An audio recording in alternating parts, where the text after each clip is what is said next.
Hi, it's me again. It's been a while since I have done a YouTube video.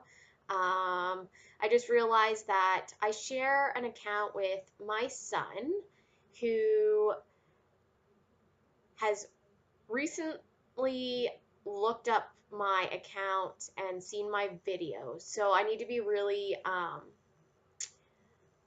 careful about what I put on these because I'm not sure exactly how to do it where he cannot see it.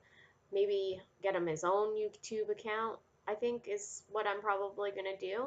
Um, it's been a while since I've done a video. I've only done two um, for this, um, for mental health. But I feel like right now is probably a really good time to do one. And because of that, um, I still need to be cautious that my son is seeing this, and he's only 9 years old. Um, and he made a video, which I need to take down because as a parent, you don't want things up there. I guess out of safety. But he had seen my videos, and I was really proud of him because he's taken on. He said, you know, was explaining that when you get really upset or really hurt or um, when you're not feeling good or you're mad, he used the breathing techniques. He said go in your room, scream in your pillow, which I mean that's pretty good. Um, and if you're sad, go and hug somebody. Like I was really proud when I watched this video. I was beyond. I was like a kid in a candy store. And it's just because I was so proud that he sees what he, because mental health is um, not invisible. Everybody can see, everybody can feel the energy around you. So I know my kids can feel when I'm going through a really rough patch. So for him to see that and know that you can do things to make yourself better, um, lets me know that I'm doing an okay job with my children. So, why I wanted to do this video is actually because I went through a breakup, and this weekend my kids will know. At this point, they do not. So, I'm not putting the video up right away so that um, my son doesn't see it and gets upset about it because this is going to be hard for them. But we're going to make it where there's almost little to no effect to them because they're really close with my partner. They love him like he is their dad. Well, at least my daughter. My daughter is very attached to him and sees him as um, her father. She does see her biological dad, which is my son's dad too, but it's a weird situation. But anyways, we went through a breakup because we have finally accepted that it is quite impossible for me to have a relationship at this point. Um, I've become really self destructive with myself, and, I've had to go and get some help, and things have just not gotten better. My mood, my grades in my school have plummeted way down, like not good at all. I'm guessing on most of my tests. I really don't feel like I want to be in school, but I know that school is my dream. I've been dreaming about school my whole life, even when I didn't think that I was worth going to school or deserved to go to school. I and then I got into school, and that was such a big thing for me. So for me, it's chasing my dreams. But when you're dealing with mental health problems on a daily basis, when you're going to school, you're a full-time parent, trying to figure out a relationship, paying bills, doing housework, stuff like that. Like all of that together, that is really hard for anybody to go through. And so for me, I need to prioritize what's important to me at this moment right now. And my mental health is the most important thing to me at this moment. I um I realize like I still love him and I care about him. I don't believe that I'm in love with him anymore.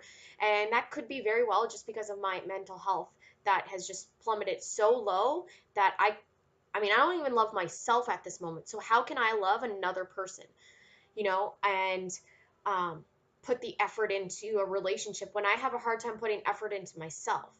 So for me, I've tried and tried to make this work. Like I've tried to stick to it, be that superwoman, like I can do this even with mental health problems, even with school, even with, all these issues, the world, the life. But I couldn't. I could not keep it together. And he was having a hard time with helping me and supporting me because he didn't know how. Because a lot of the symptoms that I do get are from borderline personality disorder. And with borderline personality disorder, you have a lot of abandonment problems. You have a lot of triggers that get triggered by things from your past. Um, Self-destructive, you know, um, a lot of people end up not finishing school when they have borderline, and I don't want to be one of those people. And it's not that that's a bad thing. I think it's just a lot of people that may have borderline personality disorder get so lost in their thoughts that they can't do it, that this is who they are, that they're crazy, and that they don't deserve to be in school. I don't want to be that person because I'm not. I want to get past. I'm right now wanting to do. There is. I've already done managing powerful emotions. It's a DBT group that helps give you tools to regulate your emotions when you can't, because that's the big thing. You can't regulate your emotions and they get so high that all these other things happen and you want to get rid of them. So like, I had in the past, I did a lot of risky behaviors that put me at harm, could have put my children at harm. um, And then, it became where I shopped. I got addicted to shopping. I would spend all my money. And I still have a problem with that, but I'm getting better at saving my money. Um, Also, like, well, those are, I drank. I was a drinker, and that became a big problem in my life. And so now I have a harder time trying to regulate my emotions because I can't go back to those old habits. So I have learned, I've started doing some, is it in here? I've never draw. I was not a very creative person at all. But, so I started to do, because with DBT, they tell you to find something to regulate your emotions. Like when you're going through all this stuff, like it's really hard to do, like to sit down and be like, okay, what can I do to make my emotions regulated and not get into the depressive state or the destructive state, or um, feeling bad for yourself. And then, so I started to do um, this drawing. So this is one of them. Did it all by myself. So what this one kind of represents a little bit of everything. So down here, these are my roots, the core beliefs that I've grown up to believe. And so like in these little things, I don't know if you can see them, but they're words. So this one, I have borderline in here somewhere. I've broken, disconnected, lost, and a few other ones. And then, with the fire underneath that burns, that fuels these, the triggers that fuel um, those core beliefs. And then up top is what the, this one says warrior, and this one says survivor. It kind of, I put color in it up here as much as I could. I haven't finished it with all the colors, but the flowers and the sun, the yellow. This is one of my favorites. The black and white thinking. It kind of, borderline doesn't define who I am, but there is a part of borderline that is a part of me. And the black and white thinking, the splitting, the you know all good or all bad, or you know it's a part of me. So it's the yin and yang. So that is the one. um and that altogether, that's about 6 hours of work. I know, like, that sounds ridiculous for that, but to put your thoughts and energy into a drawing that I never did before. I also started this one. This one is actually my favorite. um this kind of just has, this is just everything I'm feeling. I mean, again, the yin and yang, the flowers. I got lots of like different flowers. I love this type. I forget what it's called, but this type of pattern. Um, and same with like these little things. I forget what these are actually called, but this, I what used to color mostly. Well, I do. Like, I do a lot of the coloring books like this. I have a lot of them, but I decided that I didn't really want to color. Maybe I wanted to draw, so I started drawing. So then I went out and actually bought like a drawing book. So that is one thing that you could do, is find something to keep your mind occupied for a long period. Well, not even a long period of time, just to get past those emotions that you're going through. I picked up that. I also picked up, well, I mean, I've read off and on my whole life. I'm not a big reader, but I started reading.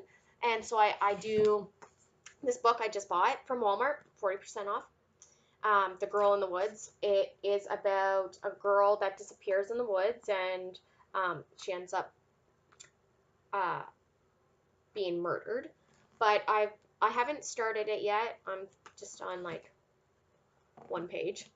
But that also keeps your mind occupied. I also journal. So this is one of my journals. And I love affirmations. So live a great story. I thought it was great for, a journal. And but I used to journal. I've been journaling my whole life. And then I stopped for so long. Like, I stopped because, you get into life and you feel good, and you don't think that that going through finding those coping mechanisms helpful. You're like, you don't need them. I also started, I haven't been on medication in 3 years for um, my anxiety. I have a social anxiety disorder, on top of, I do have PTSD. It's not as bad as it used to be. I guess, when you have other things like the borderline personality disorder, and then you have anxiety, and also the alcoholism um, is another part of my diagnosis. But when you start to feel good, you don't think that you need these things anymore. And the last couple months I've went through some pretty hard things for my mental health, because I couldn't regulate my emotions. I couldn't get together my um, thoughts. They were so blurry, and they were just so unclear what I wanted or what I needed. I didn't even know what I needed.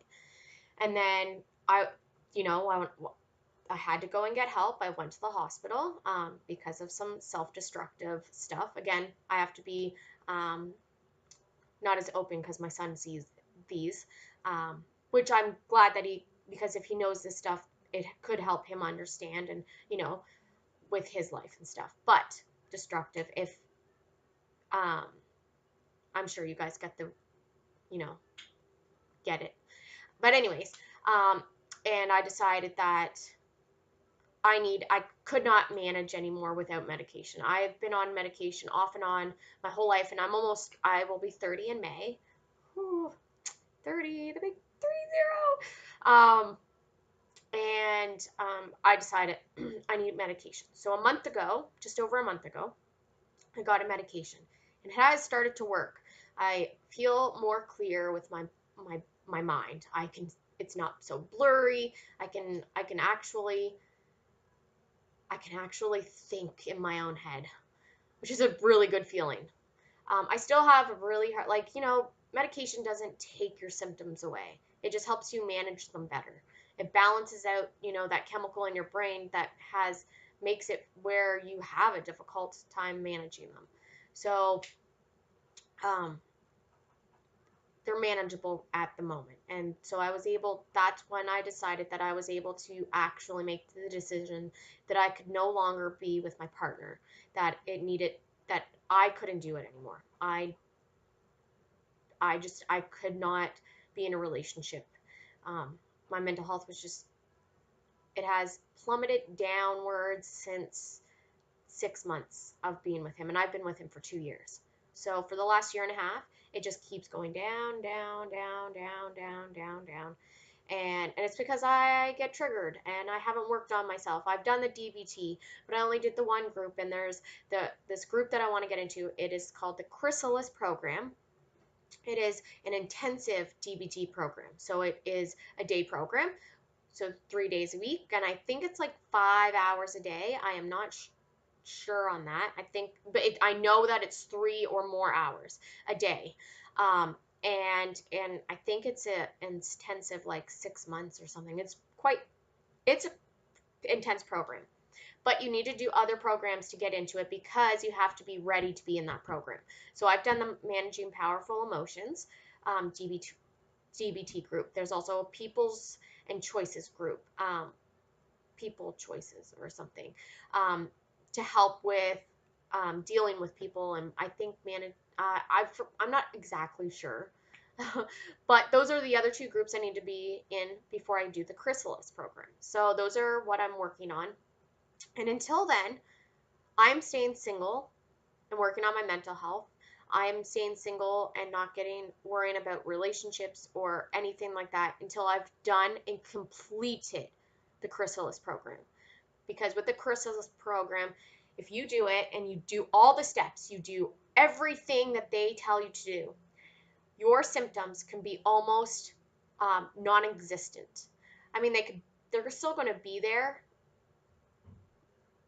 but you'll have all the skills and the tools to deal with it. So then, like, you don't go back to those old habits or whatever, that thinking. And so until I've done that, I cannot not be in a relationship. I cannot be tied down or feeling like I have expectations. Like, when you're in a relationship, especially with kids, another person with kids, and I have kids, there's expectations that I can't fill. I can't make him happy. I can't, I've just drained the life out of him. And that's not fair to anybody. It's not fair to me. It's not fair to him. It's not fair to the kids. So I also did a drastic change. I have cut my hair. This is, I think 5 inches gone. I'm not sure. It used to be here. I have a picture. I don't know if you can see it, but it's way down there. Or let's see, like long, long hair. And I've cut it all off because, well, that's what you do when you think you have no control over your life. You do these big drastics. I am not a fan of it. I thought I liked it. I am regretting cutting it. But at the time, I was feeling out of control of everything because, breakups are hard. It hurts. It hurts. It really hurts. But we're still friends, and I need to take the positives out of what has happened. But I went and I was like, yep, cut it all off. Just cut it off. And I also dyed it, and it is a lighter color, and I don't like it. I hate it too. So I'm gonna actually be dyeing it back a darker color. Um, but yeah, so um, yeah, this is just a little video of like there is things, breakups are gonna be hard. Anything drastic, any loss is hard, especially when you have mental health issues, and you know you just have to find those things that work for you. So, like I said, I journal, read a book, draw, be creative. I also have been running up my stairs. I live in a building and I live on the fifth floor, and we have 7 flights of stairs, or 7 floors. So I've been running up and down them. Today I got a half an hour and it killed me. Oh my God, does it ever kill you? And I work out at home. I think just with all of this stuff going on, I've been having a hard time leaving my house. I used to have agoraphobia, but I ended up getting over that because I had to get out. I ended up going to college, so I had to get out. I needed to get over that fear of going out in public and being around people. And I don't think that I'm developing it, but if I were to stop doing everything, I would develop again. So right now I do still have a hard time leaving the house. So I've been working out here instead of going to the gym where I used to go. But I do get out, still go to school. I'm not missing my appointments like I used to miss every appointment. Oh my God, all the time. Like couldn't get on the bus, anything like that. So, but I am still getting out, making sure I get to class, make sure I get to my appointments, make sure I hang out with, some socializing with friends and stuff. Um, but it's hard. It's really hard. Mental health is not something that is easy, and for me, it can be invisible. People look at me and they think I might have it all together, or they think, oh my God, you're doing such a great job and you have such a great outlook. And, they look up to me. I'm an inspiration to a lot of people. But in reality, behind closed doors, I can be such a dark person. Can be a mean person. I can have the outlook of somebody who doesn't deserve to live. So this big thing is that if somebody had cancer, and because it's noticeable, people feel more inclined to give them empathy and sympathy and stuff like that. But then when you have a mental illness, especially one that is not as noticeable, and it's not like way out there, or intellectual disability, for instance, most times you can see it. For me, you can't see mental health issues all the time. Look at me. I have been smiling the whole time, and you would think that this person is not mentally ill, but I am. And so I just want to just put it out there that, you know, it is it is not easy, but it can be done. It is worth it. It is worth everything in your life. Like your life is worth it. You are worth it. You deserve this life. You deserve to go out and chase your dreams. You deserve to have happiness. You deserve to find somebody who's going to love all of you and accept who you are, and accept that sometimes things get crazy, and not walk away. You deserve to be accepted into the world and not be judged and criticized because of your mental illness, or anything that you're going through. So I just want to get my piece out there and just, tell you that I'm going through some hard stuff, and this helps me. This is like self-talk for me, to say that it is okay to hurt. It is good to hurt to a certain point.